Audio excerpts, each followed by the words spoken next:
Haplos ng gabi ang nanunuot sa loob ng mansyon. Ngunit hindi ang lamig ng aircon ang nagpapatigil sa tibok ng aking puso, kundi ang bigat ng mga bulaklak na aking inayos.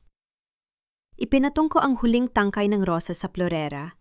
Ang aking mga daliri ay bahagyang namumula dahil sa mga tinik na hindi ko naiwasang masagi sa pagmamadali. Nayon ang ikalimang anibersaryo ng aming pagsasama ni Adrian. 5 taong inakala kong sapat na para bumuo ng isang matibay na pundasyon. 5 taong inalay ko sa pagiging asawang masunurin at mapagkumbaba. Pagbukas ng pinto, ang ingay ng mga sapatos ay bumasag sa katahimikan.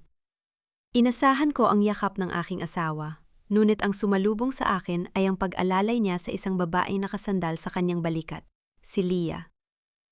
"Victoria, please, huwag kang mag-iskandalo. Sobrang hina ng katawan ni Leah. Kailangan niya ng pahinga," ani Adrian. Ang kanyang boses ay puno ng pag-aalala na kailanman ay hindi ko naramdaman sa kanya. "Bakit siya narito, Adrian? Anniversary natin." Sagot ko. Ang aking tinig ay kalmado. Kahit na sa loob ko ay tila may kumakawala ng bagyo. Hindi pa man siya sumasagot, lumabas ang aking biyenan mula sa kusina, bitbit ang isang folder na mukhang mga dokumento. "Huwag kang mag-inarte, Victoria. Mas kailangan ni Leah ang atensyon at proteksyon ngayon dahil sa pagiging sahi mo sa atensyon, nalalagay sa panganib ang apo ko."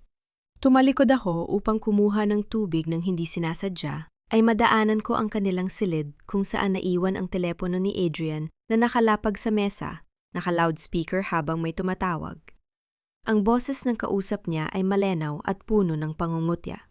"Sigurado ka bang mapipirma mo siya, Adrian? Nakakasuka na ang pagpapanggap na mahal mo ang babaeng yan? Hanggang kailan mo ba siya gagamiting baka nagatas ang pera para sa negosyo mo?"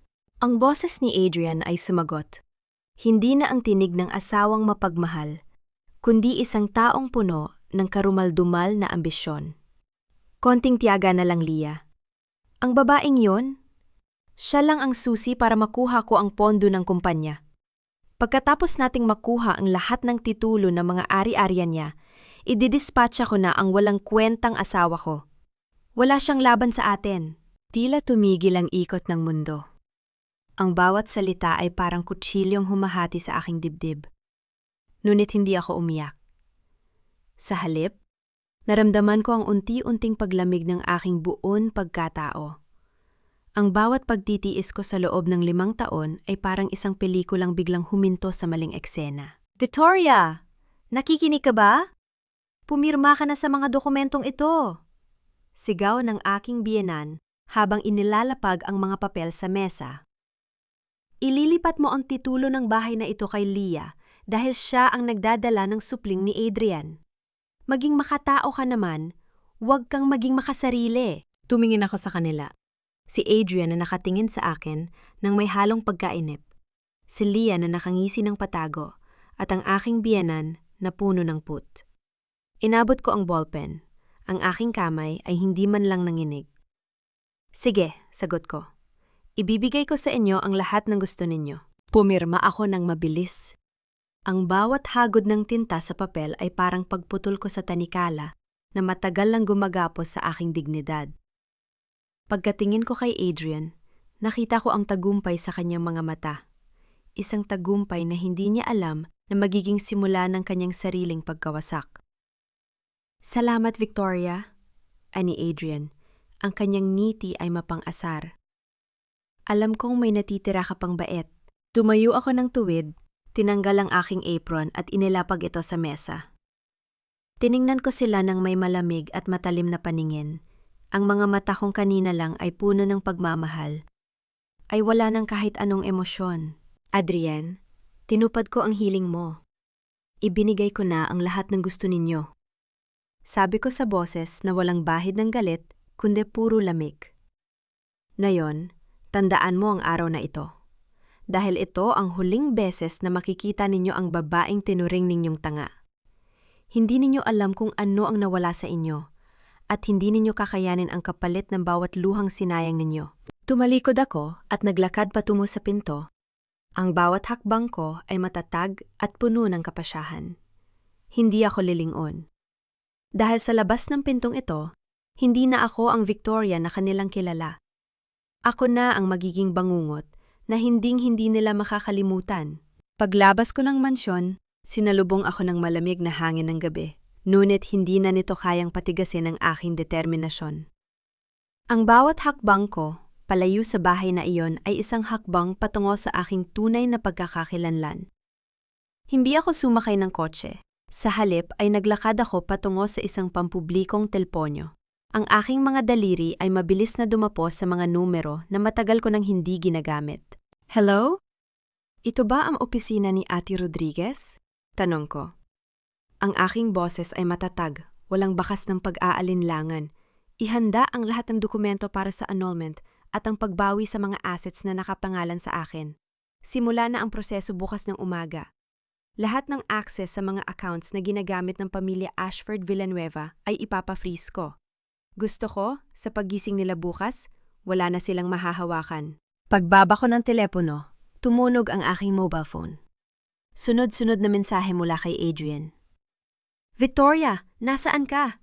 Bakit hindi mo sinagot ang tawag ko? Bumalik ka rito, kailangan ni Leah na makakain at kailangan namin ng pambayad sa kuryente. Nakalimutan mo bang ikaw ang humahawak ng budget? Binura ko ang mensahe nang hindi man lang binabasa ang nilalaman. Sa loob ng 5 taon, ginawa nila akong alipin ng kanilang kagustuhan. Pinaniwala nila ako ang may utang na loob sa kanila dahil lamang pinakasalan ako ni Adrian. Ngayon, ang mabait na asawa ay wala na. Sumakay ako ng taxi patungo sa isang hotel na pagmamay-ari ng aming pamilya, isang lugar kung saan hindi nila ako mahahanap. Pagpasok ko sa suite, sinalubong ako ng tahimik na karangyaan.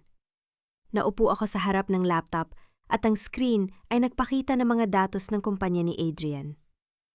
Ang kumpanyang unti-unti niyang ninanakawan para suportahan ang marangyang buhay ni Leah. Kinuha ko ang aking tablet at nagpadala ng isang maikling utos sa aking sekretarya sa punong tanggapan ng aming korporasyon. I-audit ang lahat ng transaksyon ni Adrian sa nakalipas na 2 taon. Ihanda ang lahat ng ebidensya ng kanyang maling pamamahala. Huwag kayong mag-iwan ng kahit anong butas. Naramdaman ko ang pagod. Ngunit ang pagod na ito ay hindi bunga ng pagdurusa, kundi ng paghahanda. Tumingin ako sa salamin. Ang babaeng nakatingin sa akin ay hindi na ang Victoria na laging nakayuko. Ngayon, ang bawat tingin ko ay may talim. Kinabukasan, maaga akong nagising. Ang tunog ng mga ibon sa labas ay tila isang hudyat ng bagong simula. Alam kong sa mga oras na ito, gising na ang buong pamilya ni Adrian at tiyak na nagwawala na sila dahil sa hindi nila paggamit ng credit cards. Isang ngiti ang gumuhit sa aking labi. Isang ngiting hindi para sa kanila, kundi para sa sariling kapayapaan na matagal kong ipinagkait sa aking sarili. Pagbukas ko ng telebisyon, bumungad sa akin ang balita tungkol sa paghina ng stock market ng kumpanyang pinamamahalaan ni Adrian. Isa lamang itong maliit na gulo, pero alam kong ang susunod na mangyayari ay ang tuluyang pagbagsak ng kanilang mundo. Hindi pa man sumisikat ng lubos ang araw, ang aking telepono ay halos hindi na tumigil sa pagring. Sa screen, nakita ko ang pangalan ni Adrian. Pinabayaan ko lang itong magpatuloy. Ang bawat pag-vibrate nito sa ibabaw ng mesa ay nagsisilbing musika ng kanilang nalalapit na pagkagimbal. Sa kabilang panig ng linya, tiyak na nagaganap ang isang gulo na hindi nila inaasahan. Pagdating nila sa kanilang paboritong coffee shop, ang kanilang mga credit card ay tinanggihan ng system. Ang pagkapahiya ni Adrian sa harap ng mga katrabaho at ang panunumbat ni Leah na akala ay kaya pa nilang mamuhay sa karangyaan, ito ang unang yugto ng kanilang pagdurusa. Nagpasya akong lumabas at magtungo sa isang cafe malapit sa kumpanya ni Adrian. Nagsuot ako ng salamin na may madilim na lente at naupo sa isang sulok kung saan malino kong nakikita ang bukana ng gusali. Hindi nagtagal, dumating si Adrian. Ang kanyang mukha ay bakas ang pagkabalisa. Ang dati niyang maayos na buhok ay magulo, at ang kanyang mga damit ay tila hindi na kasing plansado ng dati. Kasunod niya si Leah, na sa bawat hakbang ay pilit na nagpapakita ng labis na panghihina. Humahawak sa kanyang tiyan na tila may iniindang sakit. Ang kanilang pagtatanghal ay nakakasuka. Hindi ko maintindihan. Bakit pati ang bank account ko ay hindi na ma-access? narinig kong sigaw ni Adrian sa kanyang assistant habang naglalakad sila papasok. Sir, parang may naganap na audit sa lahat ng inyong accounts. Lahat ng access ay nakalock at ang may-ari ng main account ay ang inyong asawa. Sagot ng assistant na halos hindi na makatingin ng diretsyo sa kanya. Nanlaki ang mga mata ni Adrian. Ang kanyang galit ay mabilis na napalitan ng takot. Alam niya ang ibig sabihin nito. Kung si Victoria ang may hawak ng lahat ng kontrol, ang kanyang buong mundo ay nakasalalay sa isang pirma na matagal na niya kinuha mula sa akin. Hindi niya alam na ang aking pagpirma sa mga dokumento nung nakaraang gabi ay isang bitag. Ang mga papeles na iyon ay naglalaman ng mga clause na nagbibigay sa akin ng karapatang bawiin ang anumang pondo kapag napatunayan ang paglabag sa kasunduan ng kasal. Habang nagmamasid ako, isang matandang babae, ang aking biyenan, ang lumabas mula sa lobby na may hawak na telpon.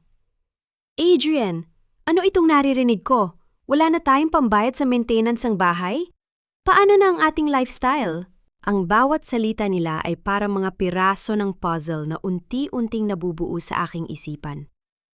Hindi sila nagmamahalan. Sila ay isang grupo ng mga taong nagtutulungan para lamang sa kanilang sariling interes. Ang aking pagmamasid ay nagbigay sa akin ng higit pang ebidensya para sa aking susunod na hakbang. Biglang tumunog ang aking telepono. Isang mensahe mula sa aming property manager. Ma'am Victoria, ang condo unit na tinitirhan ni na Mr. Adrian ay nakapangalan pa rin sa holding company ng pamilya niyo. Gusto niyo na bang paalisin sila? Mumiti ako ng tipid habang humihigop ng mainit na kape. Huwag muna. Hayaan niyo silang makaramdam ng kaanting ginhawa bago natin bawiin ang lahat. Gusto ko maramdaman nila ang bawat sandali ng kawalan. Hindi pa sila handa. Ang totoong laro ay pagsimula pa lamang. Tiningnan ko sila sa huling pagkakataon bago ako tumayo at lumabas ng cafe. Ang bawat hakbang ko ay puno ng kumpiyansa, habang ang bawat hakbang nila ay puno ng pangamba sa hindi tiyak na bukas. Ang bawat sulok ng opisina ni Adrian ay puno ng tensyon na tila isang bombang anumang oras ay sasabog. Mula sa labas ng salaming pinto, nakita ko ang pagpapabalik-balik niya. Ang kanyang mga kamay ay nakahawak sa kanyang ulo habang ang mga papeles ay nakakalat sa sahig. Ang malakas na tunog ng pagbagsak ng mga folder sa kanyang mesa ay sapat na upang malaman kong narating na niya ang hangganan ng kanyang pasensya. Hindi ako nag-atubiling pumasok. Ang tunog ng aking matulis na takong sa semento ay nagbigay ng babala sa kanya. Sa bawat hakbang, ang aking puso ay nananatiling kalmado. Ang aking isipan ay parang isang makinang mabilis na nagkakalkula. Victoria! Sigaw ni Adrian nang makita ako. Anong ibig sabihin nito? Bakit mo pinatigil ang pondo para sa bagong proyekto? Sinisira mo ang pangalan ko sa board of directors. Lumapit ako sa kanyang mesa at dahan-dahang inilapag ang aking designer bag. Tiningnan ko siya ng diretso sa mata. Walang luha, walang galit. Tanging ang lamig ng katotohanan. Hindi ko sinisira ang pangalan mo, Adrian. Ikaw ang gumagawa niyan sa sarili mo. Sagot ko sa boses na tila yelo na dumadaloy sa mainit na sugat. Ang pondong yon ay hindi sa kumpanya. Yon ay galing sa personal kong trust fund na ginagamit mo ng walang panhintulot. Ginamit mo ang pera ko para sa luho ninyo ni Leah. Akala mo ba hindi ko malalaman? Victoria, please, listen to me. Pagmamakaawa niya, pilit na ibinabalik ang kanyang mapanlinlang na tono. Ginawa ko lang yon dahil kailangan nating mapalago ang assets natin. Para sa atin din naman ito. Isang mapait na ngiti ang sumilay sa aking labi. Para sa atin o para sa pambili ng bagong apartment ni Leah? Huwag mo akong itulad sa mga tangang babaeng pinaniniwalaan ng bawat salita mo. Tapos na ang panahon ng pagpapanggap. Biglang bumukas ang pinto at pumasok si Leah, na tila isang aktres na naghahanda para sa kanyang pinakamalaking eksena. Humawak siya sa braso ni Adrian. Ang kanyang mga mata ay puno ng peking luha. Victoria, huwag mong saktan si Adrian. Kung gusto mo ng pera, ibabalik namin. Pero huwag mo kaming apihin. Isipin mo ang kalagayan ko, isipin mo ang bata. Tiningnan ko ang kanyang tiyan. Pagkatapos ay muli akong tumingin sa kanya nang may halong pangungutya. Ang bata? Aling bata, Leah? Yung batang naisipan ninyong gamitin bilang blackmail pagkatapos ninyong malaman na malapit na akong bumitaw? O iyong batang hindi naman talaga umiiral? Natigilan si Leah. Ang kanyang pag-iyak ay biglang huminto, at ang kanyang mukha ay nawala ng kulay. Ang katahimikan sa loob ng silid ay naging nakabibingi. Alam ko ang lahat, Leah. Alam ko kung saang klinik ka pumunta para kumuha ng peking laboratory result. Pagpapatuloy ko, ang bawat salita ko ay parang isang sampal sa kanilang pagkatao. At alam ko rin na ang perang ninanakaw ni Adrian sa akin ay ginagamit ninyo para bayarang ang mga utang ng pamilya mo sa sugal. Victoria, hindi totoo yan! Nauutal na sabi ni Adrian. Ang kanyang kumpiyansa ay tuluyan ng gumuho. Mula sa araw na ito, hindi na kayo makakatanggap ng kahit isang kusing mula sa akin, sabi ko habang kinukuha ang aking bag. At ang kumpanyang ito? Ang kumpanya ginaakala mong sayo? Mamayang hapon, malalaman mo kung sino ang tunay na nagmamay-ari ng building na kinatatayuan mo. Tumalikod ako upang lumabas, ngunit bago ako tuluyang makaalis, narinig ko ang pagtawag ni Adrian. Victoria, wait! Hindi mo ito pwedeng gawin. Mag-uusap tayo. Hindi ko siya nilingon. Ang aking munting tagumpay sa silid na yon ay simula pa lamang. Paglabas ko ng gusali, isang itim na luxury car ang naghihintay sa akin. Ang aking assistant ay nagbukas ng pinto at yumukod. Ma'am Victoria, handa na po ang board meeting sa Ashford Financial. Hinihintay na po nila ang inyong utos para sa hostile takeover ng kumpanya ni Mr. Villanueva. Sumakay ako at tumingin sa labas ng bintana. Ang laro ng panlilinlang ay tapos na para sa akin.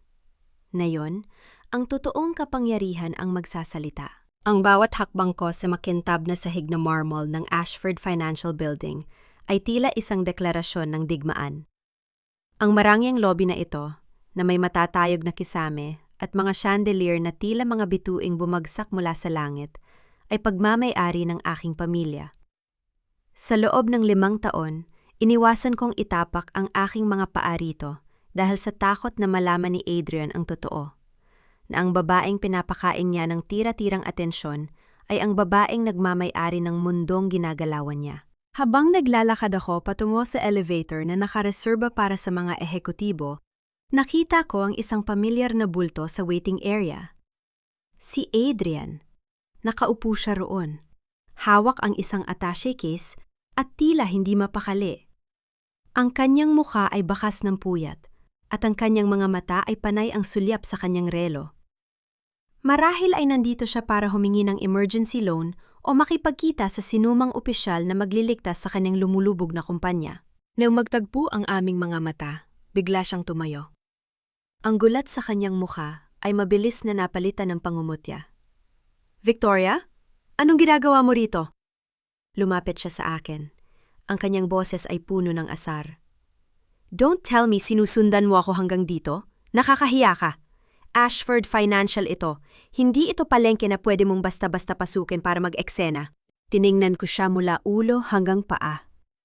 Ang kanyang suit ay mamahalin, ngunit ang taong nagsusuot nito ay tila unti-unting lumiliit sa aking paningin. I have every right to be here, Adrian. Mas mabuting asikasuhin mo ang sarili mong problema kaysa pakialaman ang pagpunta ko rito. Rights? Anong rights? Tumawa siya ng mapait. Isang tunog na dati ay nagpapakaba sa akin, ngunit na yon ay nagpapangiti na lang. Baka nakakalimutan mo, wala ka ng pera. Ang lahat ng accounts mo ay naka-freeze dahil sa legal dispute na sinimulan ko.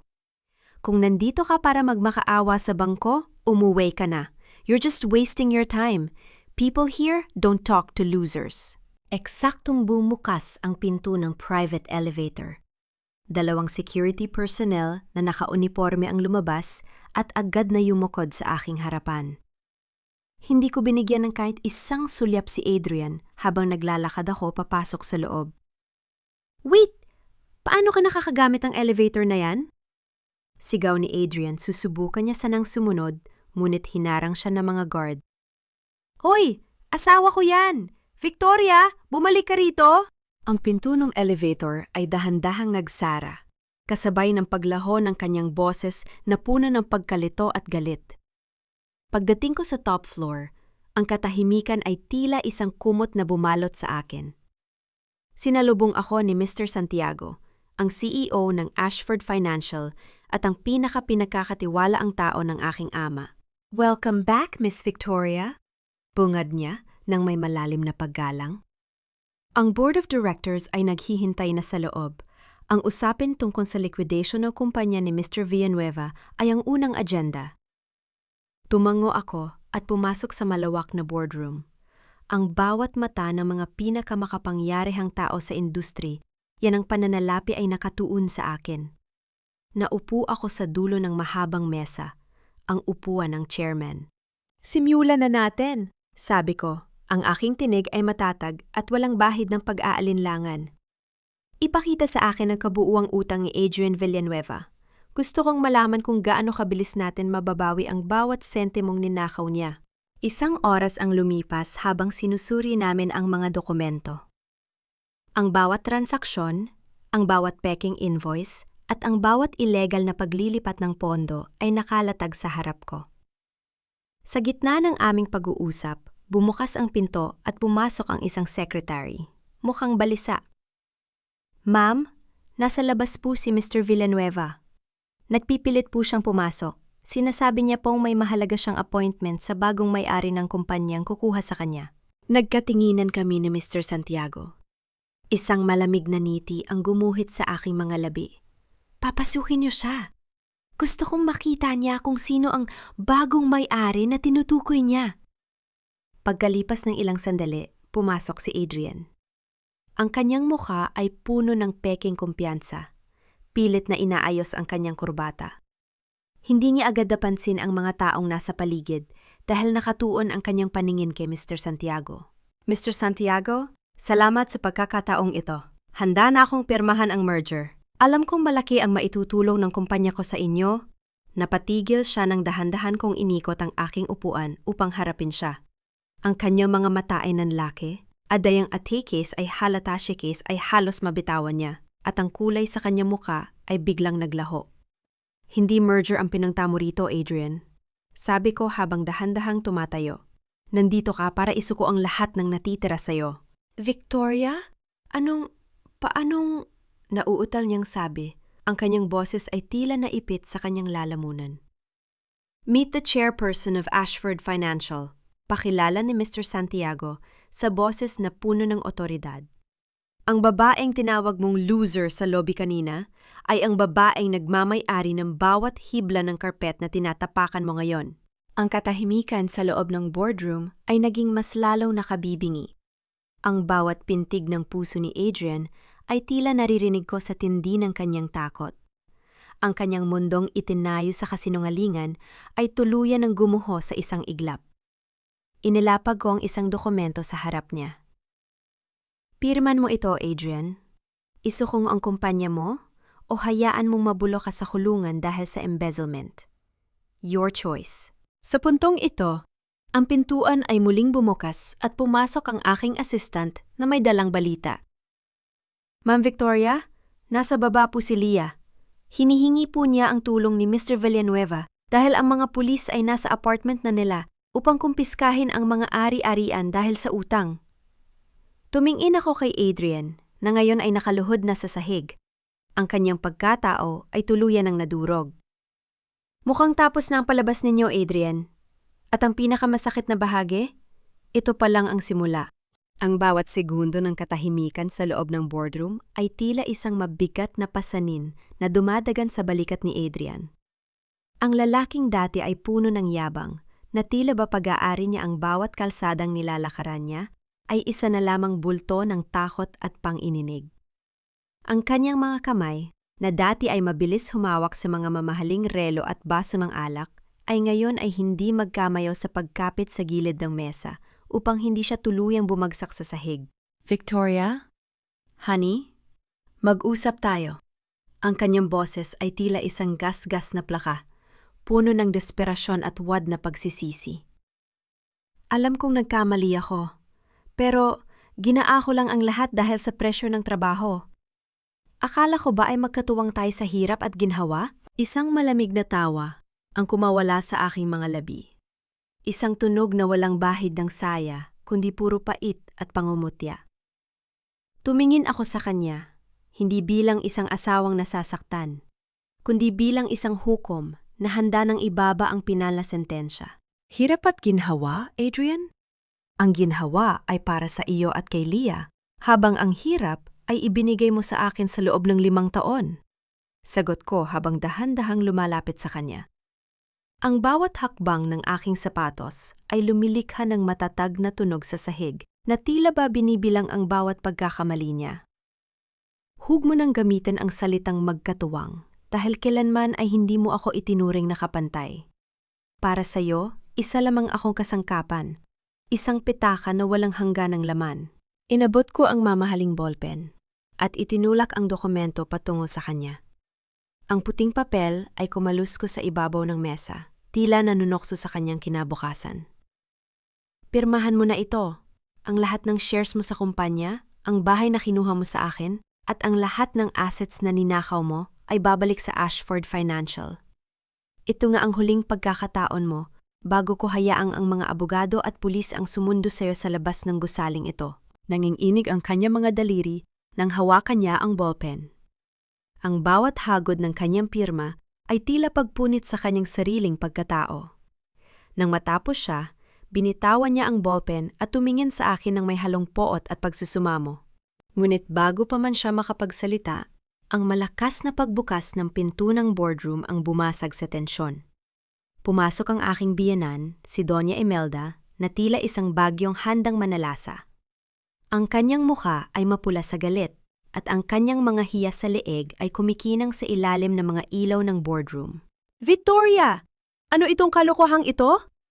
Sigaw niya, hindi iniintindi ang mga taong nakapaligid sa amin. Bakit mo ginagawa ito sa anak ko? Pagkatapos ng lahat ng pagkupkop namin sa'yo, ganito ang isusukli mo? Magnanakaw ka. Itinago mo ang yaman mo habang hinahayaan mo kami magdusa. Humarap ako sa kanya nang may malamig na ngiti. Pagkupkop, Mama? Ang ibig niyo bang sabihin ay ang pagtrato niyo sa akin na parang katulong sa sarili kong bahay? O ang paggamit niyo sa pangalan ko para bayaran ang inyong mga utang sa kasino? Natigilan si Doña Imelda. Ang kanyang mga mata ay nanlaki at ang kanyang bibig ay bahagyang bumukas, ngunit walang salitang lumabas. Huwag niyo akong subukan, Mama. Pagpapatuloy ko. Ang aking tinig ay mas lalong naging matalim. Dahil sa bawat sentimong winaldas ninyo, may resibo ako. At ngayong wala na si Adrian sa kumpanya, wala na ring magbabayad para sa marangyang buhay ninyo.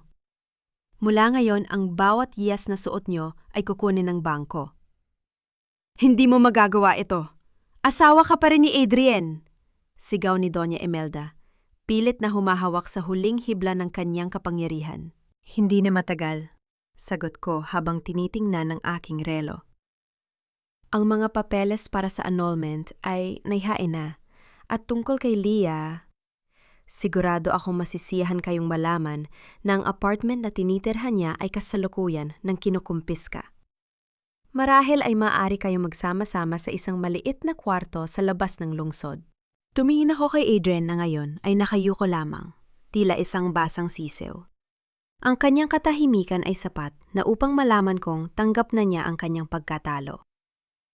Mr. Santiago, paki-escortan ang mga taong ito palabas. Utos ko sa CEO na nakatayo sa aking tabi. Ayoko nang makita ang anino nila sa gusaling ito. Habang pilit na inilalabas ng mga security personnel si Doña Imelda na patuloy sa pagmumura at si Adrian na tahimik na sumusunod, naramdaman ko ang isang malalim na ginhawa. Ang bigat na 5 taon kong dinala ay tila biglang naglaho, ngunit alam kong hindi pa ito ang katapusan. Paglabas nila, ang aking assistant ay lumapit sa akin ng may pag-aalangan. Ma'am Victoria, may isang tawag po mula sa inyong ama. Sinasabi niya pong may isang mahalagang impormasyon tungkol sa nakaraan ni Adrian na kailangan ninyong malaman. Isang lihim na maaaring magbabago sa tingin nyo sa buong pagsasama ninyo. Naramdaman ko ang muling pagbilis ng tibok ng aking puso. Ano pa ang maaaring itago ng isang taong inakala kong kilala ko na? Tumingin ako sa bintana, sa malawak na lungsod na ngayon ay nasa ilalim na ng aking mga kamay. Ang bawat salita ni Papa sa kabilang linya ay parang mga butil ng yelo na unti-unting nanunuot sa aking sistema. Inakala ko na ang pagtataksil ni Adrian ay nagsimula lamang nang makilala niya si Leah o nang mapagod siya sa aming payak na pamumuhay. Ngunit ang katotohanan ay mas madilim pa sa inaakala ko. Ang aming unang pagkikita sa isang maliit na coffee shop 5 taon na ang nakalilipas, ang pagkakataong inakala kong itinakda ng tadhana, ay isa palang planadong operasyon. Victoria! Anak! Ang boses ni Papa ay puno ng pait. Nakuha ng aming intelligence team ang mga lumang email at bank transfers. Bago ka pa niya nakilala, binabayaran na siya ng pamilya Montenegro, ang pinakamalaking karibal natin sa industriya. Ang misyon niya ay pasukin ang buhay mo, makuha ang tiwala mo at unti-unting ubusin ang yaman ng Ashford mula sa loob. Ibinaba ko ang telepono. Ang silid na kinalalagyan ko ay tila biglang naging napakaliit. Hindi sapat ang salitang pagkawasak para ilarawan ang nararamdaman ko. Ang 5 taon ng aking buhay, ang bawat halik, ang bawat mahal kita, at ang bawat sakripisyo ko para sa kanya ay bahagi lamang ng isang business strategy. Hindi ako minahal ni Adrian. Ako ay isa lamang target. Hindi ko hinayaang tumulo ang kahit isang butil ng luha. Sa halip, naramdaman ko ang pagtigas ng aking panga. Ang aking pighati ay mabilis na nag-anyong isang matalim na puot na may halong kalkuladong lohika. Bumaba ako sa lobby ng Ashford Financial. Ang bawat hakbang ko ay matatag, tila ang bawat tunog ng aking sapatos sa marmal na sahig ay isang babala. Sa labas ng malalaking salaming pinto, nakita ko si Adrian.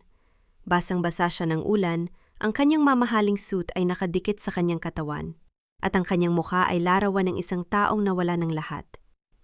Nang makita niya ako, agad siyang sumugod sa pinto, ngunit hinarang siya ng mga security personnel. Victoria! Please! Hayaan mo ako magpaliwanag! Sigaw niya, ang kanyang tinig ay nanginginig sa lamig at takot. I was desperate. Pero minahal kita, Victoria. In the process, totoo ang naramdaman ko. Nilapitan ko siya, ngunit nanatili ako sa loob ng salaming pinto. Ang hadlang sa pagitan namin ay tila isang pader na hindi na kailanman matitibag. Tiningnan ko siya nang may hihigit pa sa galit. Tiningnan ko siya nang may matinding pandidiri. Tell me, Adrian. Panimyula ko, ang boses ko ay kalmado. Ngunit may talim na sapat upang humiwa ng bakal. Magkano ang down payment ng mga Montenegro bago mo ako inaya ng date sa coffee shop na iyon? Was it $1 million? O baka naman sapat na ang pangako ng isang posisyon sa kumpanya nila para ibenta mo ang danggal mo? Natigilan siya. Ang kanyang mga mata na kanina ay puno ng pagsusumamo ay biglang napalitan ng gulat. Ang kanyang bibig ay bumuka, ngunit walang salitang lumabas. Ang katahimikan sa pag-itan namin, na dinadala lamang ng tunog ng malakas na ulang sa labas, ay naging kumpirmasyon ng lahat. You really thought I was that stupid, Adrian? Pagpapatuloy ko, ang aking tinig ay mas lalong naging malamig. Na ang accidental meeting natin ay destiny? Na ang pagpasok mo sa buhay ko ay dahil sa pag-ibig? You're not just a cheater. You're a corporate spy. Isang hamak na tauhan na ipinadala para magnakaw sa kumpanya ko. Victoria, hindi ganon, pilit niyang sabi, ngunit ang kanyang gasgas na boses ay wala ng kredibilidad. Huwag mo nang ituloy ang kasinungalingan mo. It's pathetic. Putol ko sa kanya. Dahil sa bawat sentimong tinanggap mo mula sa mga Montenegro, sisiguraduhin kong doble ang ibabayad mo. Hindi lang kumpanya ang kinuha ko sa iyo, Adrian. Kinuha ko rin ang kalayaan mo. Ang mga ebidensya ng corporate espionage ay nasa kamay na ng mga otoridad sa mga oras na ito. Sa sandaling yon, isang itim na van ang huminto sa likuran niya. Bumaba ang ilang lalaking nakauniporme, ang mga pulis. Ang tunog ng mga panyapak nila sa basang semento ay mabilis at dire-diretso. Mr. Adrian Villanueva, you are under arrest for corporate espionage and grand embezzlement. Anang isa sa mga pulis. Ang malamig na tunog ng bakal na posas na idinikit sa kanyang mga kamay ay tila isang musika sa aking pandinig. Tumingin si Adrian sa akin. Ang kanyang muka ay puno ng pait. You think you've won, Victoria? You have no idea kung sino ang tunay mong kalaban. Ang mga Montenegro, hindi sila titigil. I was just the beginning. Habang isinasakay siya sa sasakyan, nanatili akong nakatayo.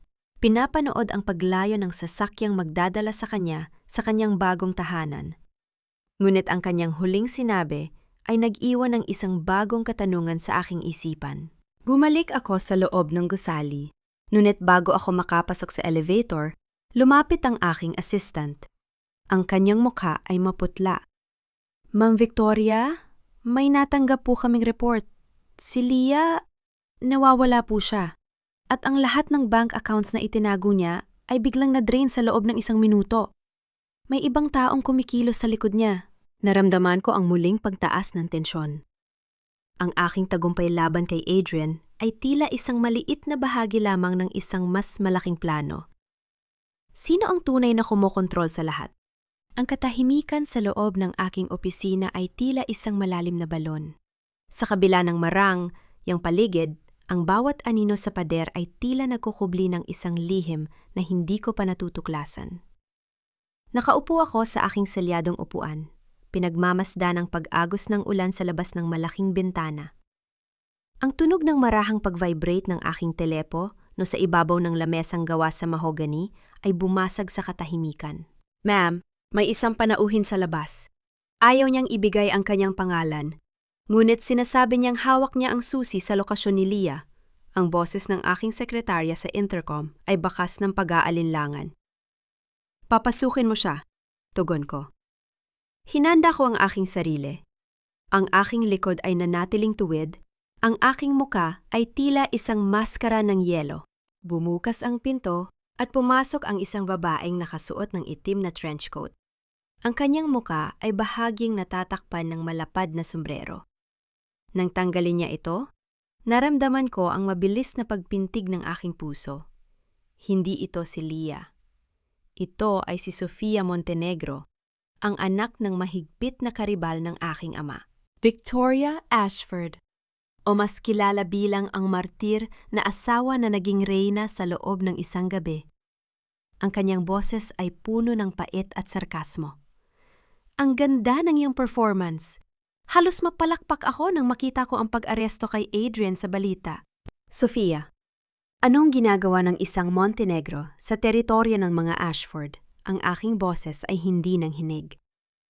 Tiningnan ko siya ng diretso sa mga mata. Ang aking talino ay mabilis na nag-aanalisa ng bawat kilos niya. Kung nandito ka para humingi ng tawad para sa espionage ni Adrian, huwag mo nang ituloy. Sasabihin ko na lang sa abogado ko. Huwag kang masyadong kampante, Victoria.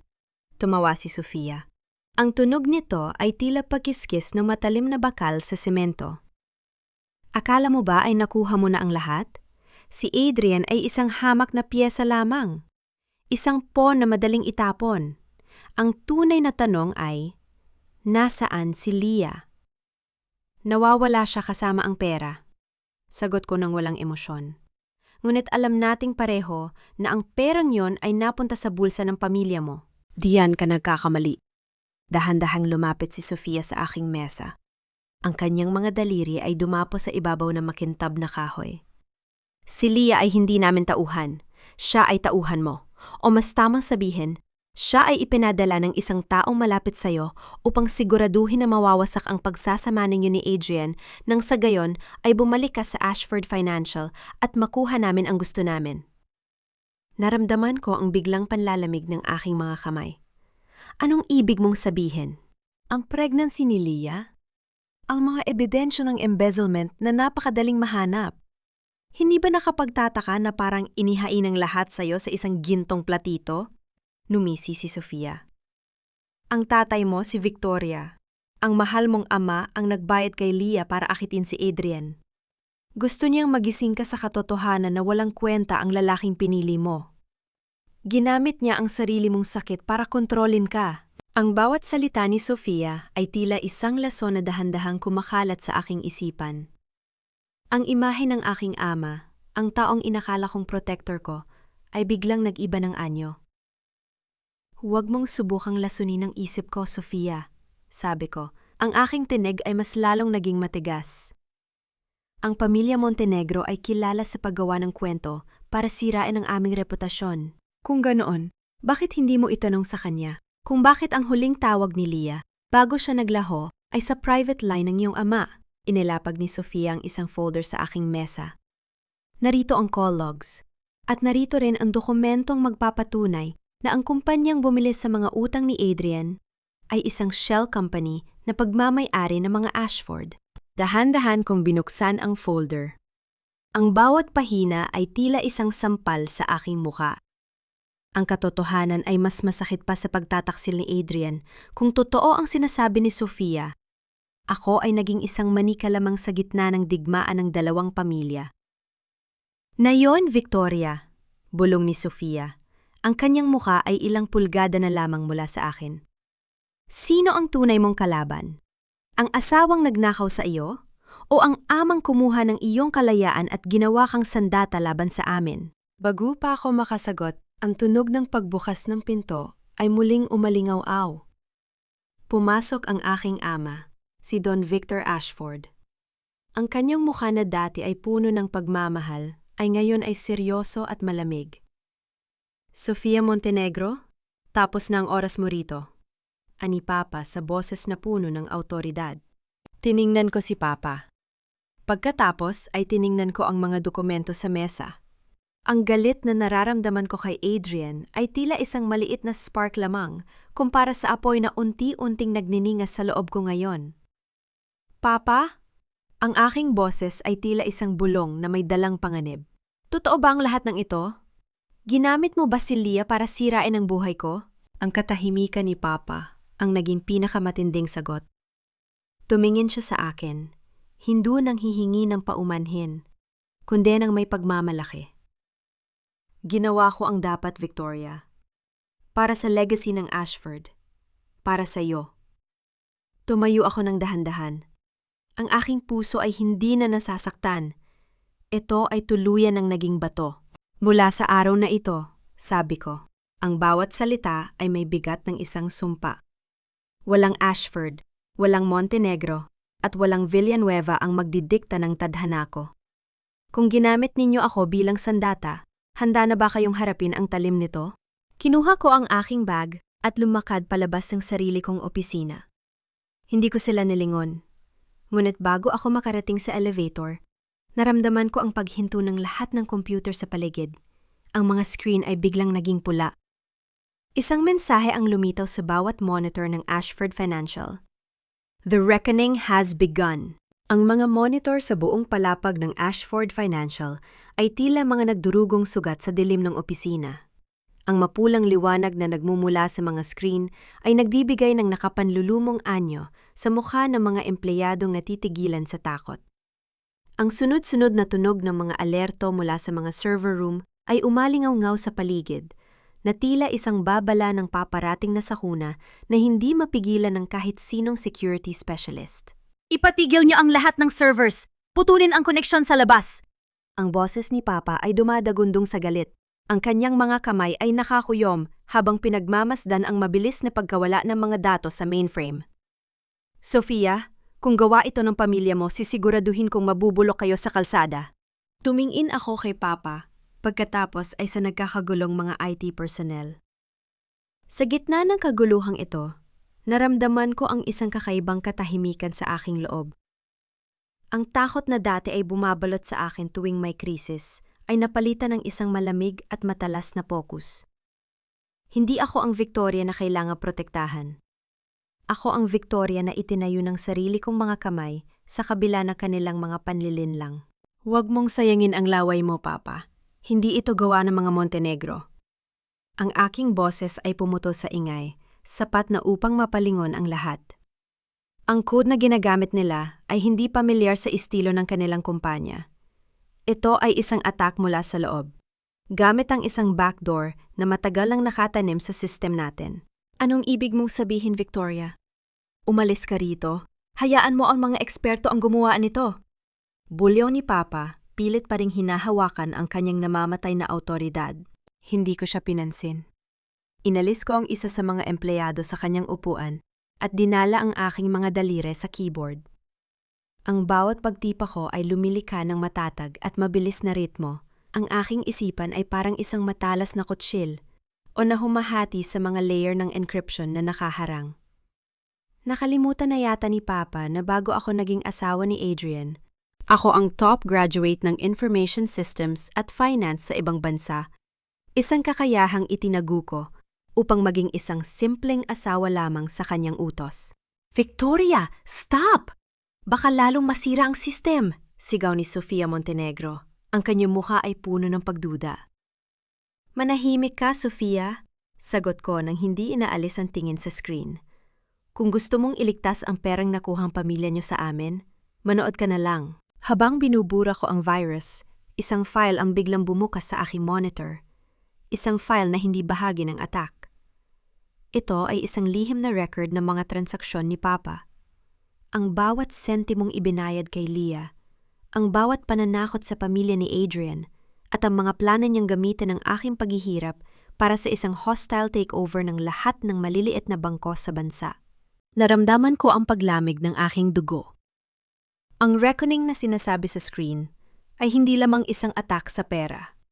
Ito ay ang paglalantad ng lahat ng dumi ng Ashford Financial sa buong mundo. Papa, tignan mo ito! Sabi ko sa boses na walang emosyon. Ito ba ang legacy na sinasabi mo? Ang paggamit sa sarili mong anak bilang paon sa isang maduming laro ng kapangyarihan? Napatitig si Papa sa screen. Ang kanyang mukha ay nawalan ng kulay nang makita niyang. Ang mga ebidensya ng kawalang hiyaan ay kasalukuyan ng ina-upload sa isang public server. I-delete mo yan, Victoria, ngayon din! Ang utos niya ay puno ng desperasyon. Huminto ang aking mga daliri. Tumingin ako sa kanya ng diretsyo. Bakit ko gagawin yun? Para protektahan ang isang taong sumira sa huling 5 taon ng buhay ko para lamang sa pera? Para protektahan ang amang itinuring akong kasangkapan sa halip na anak? Victoria, ginawa ko yon para sa kinabukasan mo. Sigaw niya. Ang kanyang mga mata ay nanggilisik. Hindi, Papa. Ginawa mo yan para sa ego mo. Sagot ko. Sa isang huling pagtipa, nakuha ko ang kontrol sa buong system. Ngunit sa halip, naburahin ang file, inilipat ko ito sa aking personal at secure na drive. Ang mga screen ay muling naging normal. Ang mapulang liwanag ay naglaho, ngunit ang pinsala sa tiwala ay hindi na mabubura. Tumayo ako at hinarap sila. Ang Ashford Financial ay ligtas na, ngunit ang bawat ebidensya ng iyong mga ginawa, Papa, ay nasa kamay ko na ngayon. Mula sa sandaling ito, ako na ang magdidikta kung kailan at paano lalabas ang katotohanan. Anong balak mong gawin? Tanong ni Sofia. Ang kanyang boses ay may halong takot at paghanga. Ang nararapat, tugon ko. Papa, ihanda mo ang iyong resignation. Sa darating na board meeting, i-anunsyo mo ang iyong pagretiro at ang pagsasali ng lahat ng iyong voting shares sa pangalan ko. Kung hindi, sisiguraduhin kong ang reckoning na ito ay magiging katotohanan sa loob ng 1 minuto. Ang katahimikan sa loob ng opisina ay naging kasing bigat ng isang hatol. Si Papa ay napaupo sa kanyang upuan, tila isang matandang punong unti-unti nang natutuyo. Sa unang pagkakataon, nakita ko ang takot sa kanyang mga mata. Hindi takot sa cyber attack, kundi takot sa anak na kanyang nilika. Naglakad ako patungo sa pinto. Ngunit bago ako makalabas, ang aking telepono ay tumunog. Isang unknown number. Sinagot ko ito. Hello, Victoria. Ang boses sa kabilang linya ay pamilyar, malambing, ngunit puno ng pang-anib. Salamat sa pagliligtas sa system. Mas mapapadali ang trabaho ko ngayong ikaw na ang may hawak ng lahat. Magkita tayo sa dating lugar. Kung gusto mong makita ng buhay si Leah, ang boses ni Adrian. Ngunit hindi ito ang boses ng isang taong nasa loob ng rehas. Ang boses na yon ay malaya at mas malakas kaysa dati. Napatigil ako. Ang laro ay hindi pa tapos. Ito ay naging mas mapanganib pa. Ang boses ni Adrian sa kabilang linya ay parang kalawang na kumakapit sa aking pandinig. Marumi, mapanganib, at nakakasuka. Hindi ko inakalang ang mga rehas ng kulungan na itinayo ko para sa kanya ay magiging kasing rupok lamang ng sinulid. Ang aking ama, na nakaupo pa rin sa kanyang selyadong upuan, ay tumingin sa akin ng may halong gulat at panliliit na mga mata. Alam ko ang tinging yon. Yon ang tingin ng isang taong na lamang ang kanyang mga plano ay tuluyan ang naging abo. Victoria, huwag kang magkakamaling pumunta ng mag-isa. Babala ni Papa. Ang kanyang boses ay tila isang pagtatangka na bawiin ang kanyang papel bilang tagapagtanggol. Hinarap ko siya ng may malamig na ngiti. Ang aking mga mata ay walang kahit anong bakas ng emosyon. Huwag mo akong diktahan, Papa. Ang pagtitiwala ko sa iyo ay namatay na kasabay ng bawat kasinungalingang itinanim mo sa buhay ko. Manatili ka rito at panuurin mo ang pagbagsak ng imperyong sinubukan mong protektahan sa maling paraan. Kinuha ko ang aking susi ng sasakyan at lumakad palabas. Ang bawat hakbang ko sa lobby ay tila isang paglayo sa lahat ng bagay na itinuring kong pamilya. Hindi ako natatakot. Ang takot ay para lamang sa mga taong meron pang gustong protektahan. Para sa akin, ang tanging natitira ay ang katarungang ako mismo ang gagawa. Nagmaneho ako patungo sa aming dating apartment. Ang lugar kung saan inakala kong bumubuo kami ng pangarap, ngunit ang totoo ay naghuhukay lamang ako ng sarili kong libingan. Ang paligid ay madilim, at ang tanging liwanag ay nagmumula sa mga streetlight na kumukurap-kurap sa tindi ng ulan. Ang tunog ng pagpatak ng tubig sa bubong ng sasakyan ay nagsisilbing ritmo ng aking naggangalit na puso. Pagpasok ko sa unit, sinalubong ako ng amoy ng alikabok at pagkabulok. Doon, sa gitna ng sala, nakaupo si Adrian. Hindi siya mukhang bilanggo. Ang kanyang suot na polo ay malinis at may hawak siyang baso ng alak na tila ba ipinagdiriwa ang kanyang pagbabalik. Sa tabi niya, nakagapos si Leah. Ang kanyang mukha ay puno ng pasa at ang kanyang mga mata ay nananalangin para sa kaligtasan. You made it, Victoria. I always knew you were the brave one. Ang tawa ni Adrian ay umalingaw sa tahimik na silid, isang tunog na tila ba kumikiskis sa aking kalamnan. Salamat sa mga koneksyon ng tatay mo. Hindi niya matiis na mabulok ako sa loob dahil alam niyang hawak ko ang pinakamalaking alas laban sa kanya. Pakawalan mo si Leah, Adrian. Tapos na ang laro. Ang aking boses ay matatag, walang bahid ng takot. Ang aking mga kamay ay nakatago sa bulsa ng aking coat. Mahigpit na hawak ang isang bagay na magbambago sa takbo ng gabing ito. Pakawalan? Bakit ko gagawin yon? Tumayo si Adrian at dahan-dahang lumapit sa akin. Ang amoy ng alak at sigarilyo ay humalo sa hangin. Si Leah ang pinakamagandang investment ko. Siya ang ebidensya na ang mga Ashford ay kasing dumi rin ng mga Montenegro. Alam mo ba kung bakit ako nakalabas? Dahil ang tatay mo mismo ang nag-utos sa mga tauhan niya sa kapulisan na palayain ako kapalit ng pananahimik ko tungkol sa mga transaksyon niyo sa black market. 10 taon na ang nakalilipas. Naramdaman ko ang paglamig ng aking pakiramdam. Ngunit hindi dahil sa gulat. Alam ko na ang dumi ng aming pangalan. Ngunit ang marinig ito mula sa taong sumira sa akin ay isang panibagong antas ng pot. Akala mo ba ikaw ang biktima rito, Victoria? Idiniin ni Adrian ang kanyang mukha sa akin. Ang kanyang mga mata ay nanlilisik sa galit. Ginawa akong aso ng pamilya mo. Ginamit niyo ang kahirapan ko para gawin ang maruming trabaho niyo. At ngayon, kukunin ko ang nararapat sa akin. Wala kang makukuha sa akin, Adrian. Sagot ko, ang bawat salita ko ay parang isang piraso ng yelo. Dahil bago pa ako pumunta rito, ang lahat ng ebidensya ng pagpapalaya sa iyo at ang mga transaksyong sinasabi mo ay naipadala na sa International Anti-Corruption Commission. Hindi na ito usaping pamilya. Ito ay usaping kriminal na hindi kayang abutin ng pera ng tatay ko. Ang ngiti sa mukha ni Adrian ay unti-unting naglaho. Ang kanyang kumpiyansa ay napalitan ng isang ligaw na galit. You little brat! Akala mo ba matatakot mo ako sa ganyan? Biglang bumukas ang pinto sa likuran namin. Pumasok ang mga tauhan ng aking ama. Ang kanilang mga mukha ay nakatakip at may hawak na mga bagay na hindi magdadala ng mabuting balita. Ngunit sa likuran nila, isang pamilyar na boses ang narinig ko. Enough of this drama, ani Sofia Montenegro, na pumasok ng may mataas na kumpiyansa. Victoria, salamat sa pagdadala sa akin dito. Adrian, tapos na ang serbisyo mo. Ang pamilya ko na ang tatapos sa lahat ng ito. Naramdaman ko ang pagbigat ng sitwasyon. Ang bawat panig ay may kani-kanilang agenda at ako ay nakatayo sa gitna ng isang digmaan na ako ang mitsa. Ngunit hindi nila alam, may isang bagay silang kinalimutan tungkol sa akin. Sige, magpatayan kayong lahat para sa kapangyarihan. Sabi ko sa boses na puno ng otoridad habang inilalabas ko ang aking telpono nga kasaluko. Yan naka-livestream sa lahat ng major news outlets sa bansa. Lahat ng usapan ninyo ang pag-amin ni Adrian, ang presensya ng mga Montenegro at ang pagdating ng mga tauhan ng Ashford. Ang buong bansa ay nanonood. Ang katahimikan sa loob ng apartment ay naging kasing bigat ng isang libingan. Ang mga baril na nakaturo sa akin ay unti-unting ibinaba.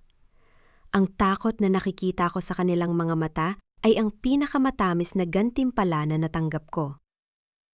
Ngayon, ang aking tinig ay mas lalong naging malakas at malamig.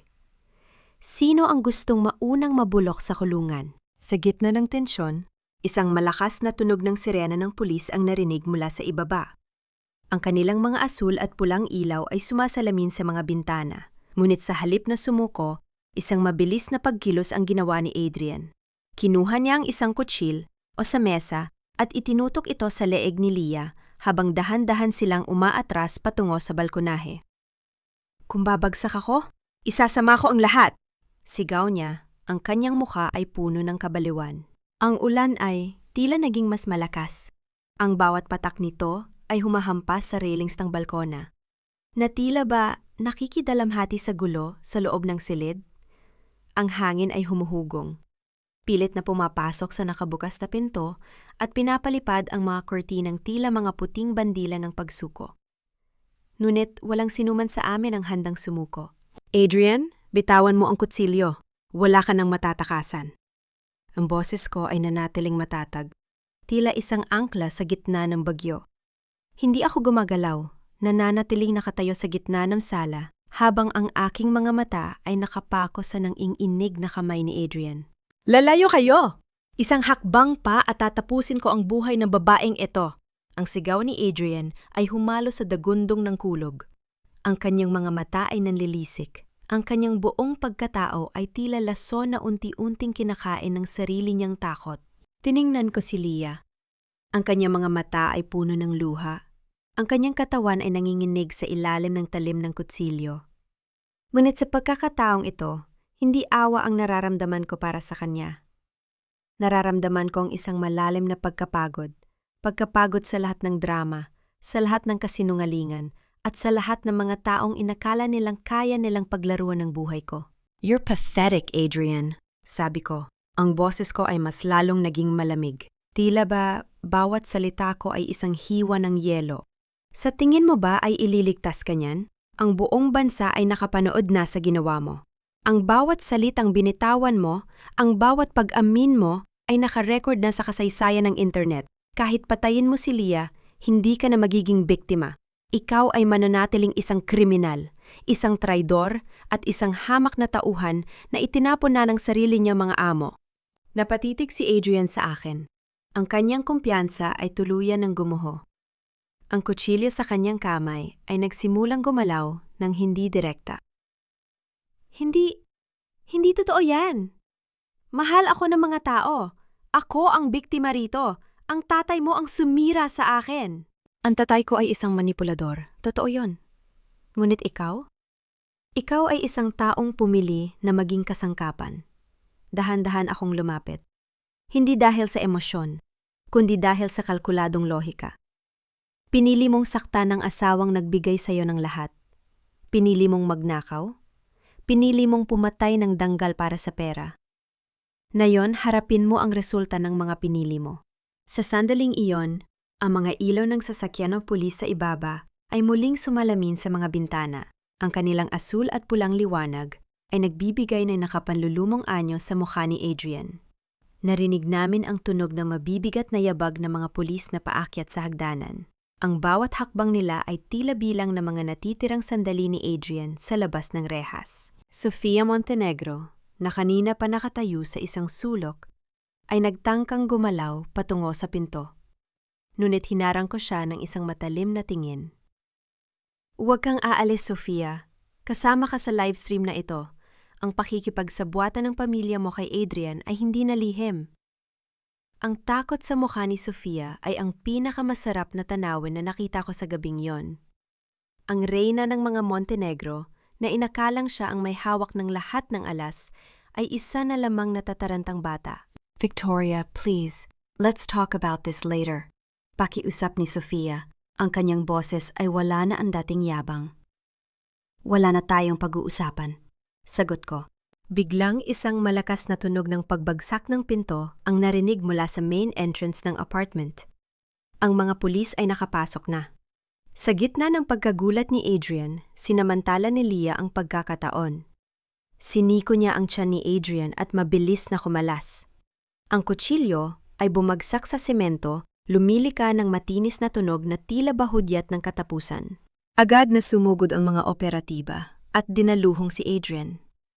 Ang tunog ng paglock ng posas ay umalingaw-gaw sa buong silid. Isang tunog na mas matamis pa sa kahit anong musika para sa akin. Si Leah ay napaupo sa sahig, humihikbi, habang si Adrian ay pilit na nanlalaban kahit wala na siyang laban. "Victoria! Hindi mo ito magagawa sa akin! I will kill you!"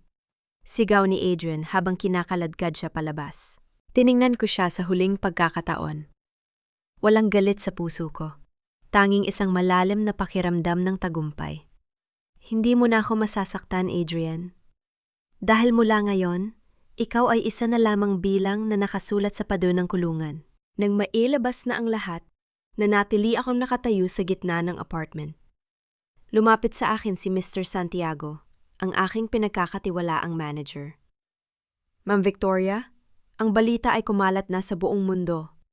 Ang stocks ng Montenegro Group ay bumubulusok na, at ang inyong ama, siya ay nagpadala ng formal na resignation letter sa board." Huminga ako ng malalim. Ang ulan ay nagsimula ng humina. Ang tunog ng pagpatak nito ay tila isang marahang palakpak para sa aking paglaya. Ang 5 taon ng aking pagiging martir ay natapos na. Ipadala ang lahat ng ebidensya sa korte bukas ng umaga. Utos ko kay Mr. Santiago. Ang aking tinig ay muling naging ang chairperson ng Ashford Financial. At Mr. Santiago, ihanda ang lahat para sa aking pagbabalik sa kumpanya. Ngunit sa pagkakataong ito, wala ng Ashford na magdidikta sa akin. Ako na ang batas. Naglakad ako palabas ng apartment. Iniwan ang lahat ng alaala ng sakit at pagkakanulo sa likuran ko. Sa ibaba, sinalubong ako ng mga flash ng camera at ang mga tanong ng mga reporter. Ngunit hindi ko sila binigyan ng kahit isang salita. Pumasok ako sa aking sasakyan, isinara ang pinto, at sa unang pagkakataon sa loob ng maraming taon, naramdaman ko ang tunay na kapayapaan. Ngunit bago pa man makalayo ang sasakyan, isang huling mensahe ang pumasok sa aking telepono. Isang video file mula sa isang unknown sender. Pagbukas ko, ang mukha ni Adrian ang lumitaw. Ngunit ang video ay kinuha bago pa kami ikasal. "Victoria, my love, if you're watching this, it means you finally won. But remember, you can never truly escape the shadow of a Montenegro." Napatigil ako. Ang laro ba ay talagang tapos na? O nagsisimula pa lamang ang isang mas malaking digmaan? Ang sinag ng araw na tumatama sa aking lamesa ay tila isang basbas ng bagong umaga. Mula sa itaas na palapag ng Ashford Financial, pinagmamasdan ko ang lungsod ng Maynila. Ang mga sasakyang tila maliliit na langgam, ang mga taong nagmamadali sa kani-kanilang buhay, at ang malawak na langit na wala ng bakas ng nagdaang bagyo. Ang katahimikan sa loob ng aking opisina ay hindi na nakakabingi. Ito ay naging kasing payapa ng isang malalim na paghinga pagkatapos ng isang mahabang takbuhan. 1 taon na ang lumipas mula nang gumuho ang mundong itinayo ni na Adrian at ng aking ama. Sa loob ng panahong iyon, hindi ako tumigil. Inayos ko ang bawat bakas ng kanilang katiwalian Ibinalik ang tiwala ng mga investors at higit sa lahat, binuo ko ang aking sarili nang walang tulong ng sinuman. Ang Ashford Financial ay hindi na lamang isang kumpanya ng pera. Ito ay naging simbolo ng katatagan at integridad sa ilalim ng aking pamumuno. Ma'am Victoria, handa na po ang lahat para sa opening ng Ashford Foundation for Women. Ang boses ni Mr. Santiago ay puno ng pagmamalaki. Ang lahat ng mga benepisyaryo ay naroroon na, naghihintay sa inyong mensahe. Tumango ako at kinuha ang aking coat. Bago ako lumabas, tumigil ako sa harap ng isang malaking salamin. Ang babaeng nakatingin sa akin ay hindi na ang Victoria na nakayuko. Hindi na ang asawang nagmamakaawa para sa kaunting atensyon.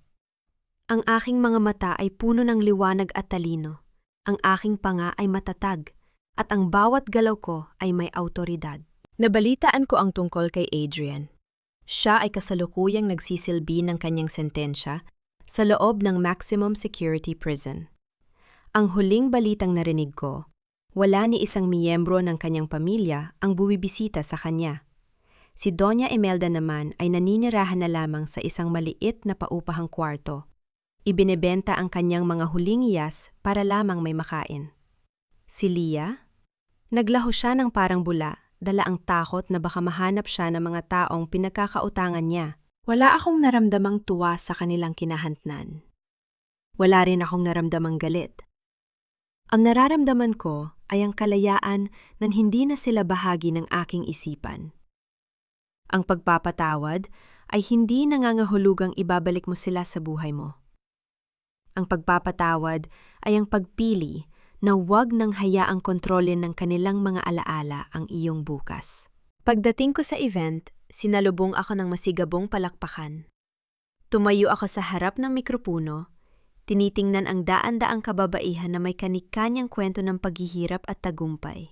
Sinasabi nila na ang pinakamainam na gantimpala para sa mga taong sumira sa atin ay hindi ang paghihiganti.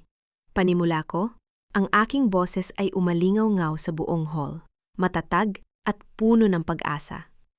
Ang tunay na tagumpay ay ang pagbuo sa iyong sarili ng mas matayog at mas maningning kaysa sa inakala nilang kaya mong marating. Huwag ninyong hayaan na ang sakit ng kahapon ay maging rehas ng inyong bukas. Kayo ang reyna ng inyong sariling tadhana.